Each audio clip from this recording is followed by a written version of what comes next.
এটি একটি কলেজের নবীনবরণ ও বিদায় অনুষ্ঠান। ঘটনা ঘটেছে নাটোরের সিংড়া গলিয়াপ্র সরকারি কলেজে। কলেজের নবীনবরণ ও সাংস্কৃতিক অনুষ্ঠানে বহিরাগত মেয়েদের হিন্দি গানের তালে অশ্লীলভাবে নাচতে দেখা যায়। অশ্লীলে নাচের ভিডিও ভাইরাল হয়েছে সামাজিক মাধ্যমে।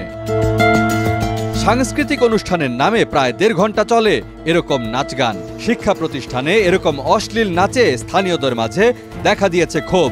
এলাকায় চলছে আলোচনা সমালোচনার ঝড়। তুমুল সমালোচনা চলছে ফেসবুকে। মেহেদি আল হাদি নামের একজন লিখেছেন, শিক্ষা প্রতিষ্ঠানের যদি এমন অবস্থা হয়, ভবিষ্যৎ প্রজন্মের কাছে আমরা কি আশা করব? নবীনবরণ না তো যুব সমাজ নষ্ট করা। সিংড়ার স্বনামধন্য শিক্ষা প্রতিষ্ঠানে এ ধরনের আয়োজন সত্যি লজ্জাজনক।